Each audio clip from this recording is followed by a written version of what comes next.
হরে কৃষ্ণা সুধী ভক্তবৃন্দ। তো আমি চলে আসলাম ধূপগুড়ি ইস্কন মন্দিরে। ইস্কন মন্দিরে এক প্রভুর সঙ্গে আমরা কথা বলে নিই, চলো। হরে কৃষ্ণা প্রভু, আপনার নাম কি? আমার নাম শ্যামসুন্দর সরকার কর্মচারী। প্রভু, আপনি থাকেন কোথায়? আমি অ্যাকচুয়ালি আমার পার্মানেন্ট অ্যাড্রেস মায়াপুর, শ্রীধাম মায়াপুর, যেখানে ভগবান চৈতন্য মহাপুরের জন্মস্থান, ইস্কন যে মূল সেন্টার, সেখানে আমি থাকি। আর এই বেশিরভাগ আমার বাড়ি থাকে। আর কিছুদিন পরেই তো রথযাত্রা। এই হ্যাঁ, এই রথযাত্রাটা কবে? এবার রথযাত্রা জুলাই মাসের 7 তারিখে শুরু হবে আর 15 তারিখে উল্টো রথযাত্রা। রথযাত্রার আয়োজন কি নিয়েছেন? আর রথযাত্রার আয়োজন প্রতি বছর যেরকম হয় তার থেকেও এবার আমরা একটু কয়েক বছর করোনার জন্য সেই ভালো মতো প্রস্তুতি আমরা নিতে পারিনি। এবার তো করোনার কোনো ব্যাপার নেই, অবাধে সবাই মেলামেশা করছে, সেই জন্য আমরা ব্যাপকভাবে এবার আয়োজন নিচ্ছি যাতে সেইভাবে রথযাত্রা প্রভু জগন্নাথকে সারা শহর ঘুরে আনা যায়।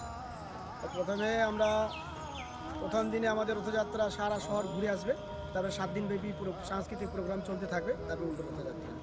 আর যারা আসবে সবার জন্য প্রসাদের ব্যবস্থা রয়েছে আমাদের। প্রভু, তাহলে একটু চলেন, একটু ইস্কনের ভিতর থেকে ঘুরে আসি। এটা হলো ধূপগুড়ি ইস্কন মন্দির। ওই পিছনে ওই যে দেখা যাচ্ছে, একটু জুম করে দেখাই। মন্দিরটা পুরোপুরি কমপ্লিট হয়নি, খুব তাড়াতাড়ি মন্দিরটা কমপ্লিট হয়ে যাবে।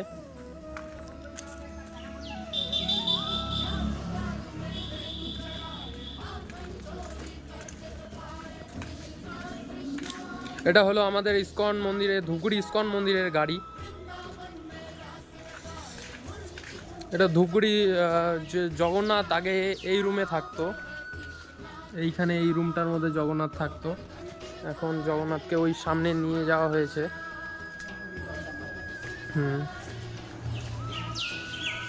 এই সেই ধূপগুড়ি ইস্কন মন্দির। হ্যাঁ, দেখছেন আমাদের বিশাল বড় নাট মন্দির।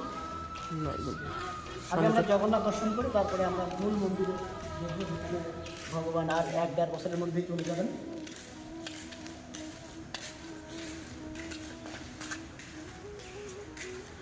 জয় জগন্নাথ। জয় জগন্নাথ, ব্রহ্মারানী কি জয়। আপাতত জগন্নাথ আমাদের ক্যামেরা হিসেবে এখানে রয়েছেন। এইখান থেকে জগন্নাথ বেরিয়ে যাবে, আবার এইখান থেকে ফিরে এসে তখন একটা মাসির বাড়ি হবে। যখন তো মাসির বাড়িতে 7 দিন থাকে, তো আমাদের যেহেতু এবার বাইরে আমরা প্রোগ্রাম নিচ্ছি না, এখানেই করছি, সেই জন্য এখানেই আবার ফিরে আসবেন জগন্নাথ। 7 দিন অবস্থান করবেন।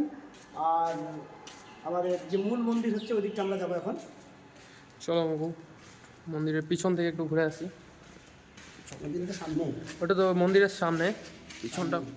এখানে ভিতরে এখন কাজ কমপ্লিট হয়নি, সিংহাসন হবে। এই ধূপগুড়ি ইস্কন মন্দির। এখানে জগন্নাথ আছেন। প্রভু, এই জগন্নাথ এখানে কবে এখানে আনা হবে এই জায়গাটায় মন্দিরে? আমরা তো 1 বছরের মধ্যে কমপ্লিট করতে চাইছি। আমাদের প্রায় কাজ কমপ্লিট হয়েছে, স্টাইল মার্বেল টার্বেল বসবে আর সিংহাসন হবে। তো আমরা আশা করছি কোনো শুভানুধ্যায়ী কোনো শুভাকাঙ্ক্ষী যদি থাকেন, আমাদের এটা সিংহাসনের জন্য ডোনেশন করতে পারেন, স্টাইলের জন্য মার্বেলের জন্য ডোনেশন করতে পারেন, তাহলে আমরা তাড়াতাড়ি আরও জগন্নাথকে এখানে আনতে পারি। জগন্নাথ টেম্পল হিসেবে এখানে রয়েছেন আপাতত খুব কষ্ট করে। তো সবার কাছে অনুরোধ করবো আপনারা বেশি বেশি করে একটু সহযোগিতা করুন, কায়িক আর্থিক মানসিকভাবে, তাহলে আমরা তাড়াতাড়ি 1 বছরের মধ্যেই আগামী রথযাত্রায় করতে পারবো আশা করি। চলো, আমাদের এখানে গোশালাও রয়েছে, বিশাল বড় রান্নাঘর ভক্তদের জন্য, ফুল বাগান বাড়ি, পিছন দিকে অনেক জায়গা জমি রয়েছে বর্তমান।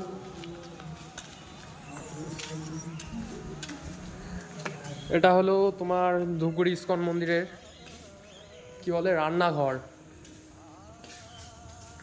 এই সেই রান্নাঘর ধূপগুড়ি ইস্কন মন্দিরে।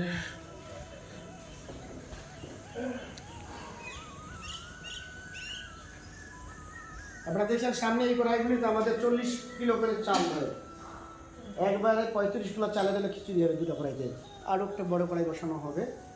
তো সেদিন আমরা সকাল 9টা থেকেই প্রসাদের ব্যবস্থা শুরু করবো, একদম 2টা পর্যন্ত, 9টা থেকে 2টা পর্যন্ত অন্ন ডাল সবজি পনির সবজি দেবো। তারপরে 2টা থেকে রাত্রি যত পর্যন্ত থাকবে ভক্তরা, আমরা সবার জন্য খিচুড়ি প্রসাদ ব্যবস্থা করছি। প্রভু, এই যে প্রসাদটা খাওয়ানো হবে সেটা কোথায় খাওয়ানো হবে, মানে এই মন্দিরের আমরা পিছন দিকে যাচ্ছি এখন, পিছনেই আমরা প্যান্ডেল করবো, গতবার ওখানে প্যান্ডেল করেছি। ওখানে প্রায় 400 লোক বসার ব্যবস্থা করছি, মাটি ভরে ওর মধ্যে প্যান্ডেল করে প্রসাদের ব্যবস্থা করছি। ঠিক আছে বাবু, চলেন তাহলে পিছন সাইডে।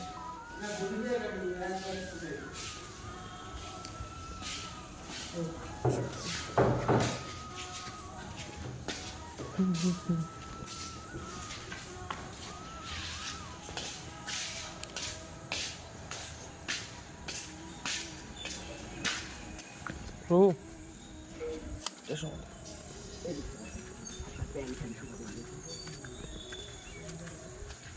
এদিকটা দেখছেন আমাদের বাগান, এটা হলো ধুপগুড়ি ইসকন মন্দিরের ফুলের বাগান।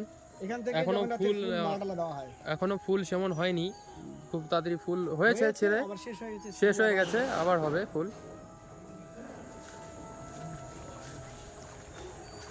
এই জায়গাটাই আমরা প্রসাদ করছি। এটা মানে এখানে এই মানে হাজার হাজার ভক্তের প্রসাদের ব্যবস্থা করা হবে ঠিক এই জায়গায়। চলো বাবু পিছন সাইডে গোসল। পিছন দিকে গোশালা,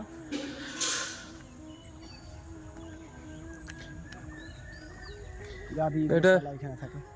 ধূপগুড়ি ইসকন মন্দিরের গোশালা ওই তো সামনে।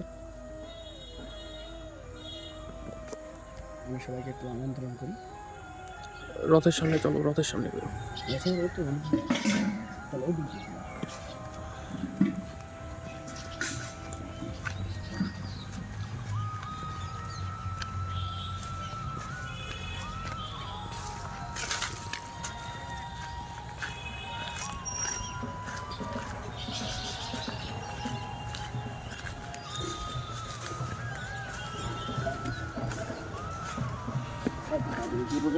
হুম হুম হুম।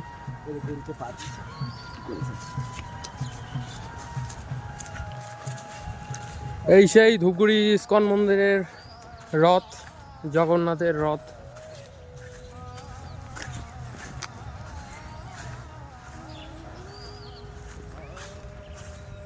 এই রথে করেই জগন্নাথ হাজার হাজার ভক্তকে দর্শন দিবেন। প্রভু বলেন তোমার। সুধী ভক্তবৃন্দ, আপনারা দেখলেন আমাদের ধূপগুড়ি জগন্নাথ মন্দিরের চতুর্দিকে দেখলেন। প্রথমে আপনারা জগন্নাথকে দেখলেন, তারপরে গর্ভ মন্দির দেখলেন, নাট মন্দির দেখলেন, ফুল বাগান দেখলেন, আমাদের প্রসাদ যেখানে হবে সেখানে মাটি ভরা হয়েছে। এখন আমরা আসছি রথে। এই রথ আমরা আর কিছুদিন পরে দিকটা নিয়ে যাবো, রথের রং হবে, রথ ঘষাঘষি হবে, রথকে আবার ফিটিং করতে হবে। তো আমি সবাইকে বিশেষভাবে ব্যক্তিগতভাবে অনুরোধ জানাবো, আপনারা ওই দিন যথাসময়ে এই ধূপগুড়ি জগন্নাথ মন্দিরে আসবেন এবং জগন্নাথের এই মহা উৎসবে অংশগ্রহণ করবেন এবং জগন্নাথের দড়ি টানবেন, জগন্নাথের প্রসাদ পাবেন এবং জগন্নাথের রথে সবাই উদ্দণ্ড নৃত্য কীর্তন করবেন, মহাপ্রভুর সংকীর্তন আন্দোলনে থাকবেন। তাহলে কি হবে, আমাদের দুর্লভ এই যে মানব জীবন পেয়েছি, উদ্দেশ্য হচ্ছে কৃষ্ণ ভক্তি অনুশীলন করার, এটার আমাদের জীবন সার্থক হবে, ধন্য হবে। তো সেই দিন আমি সবাইকে আমন্ত্রণ যাচ্ছি, আপনারা আসুন। ওই দিন কমসে কম আপনারা সবাই মিলে এই আনন্দ উপভোগ করুন। হরে কৃষ্ণ।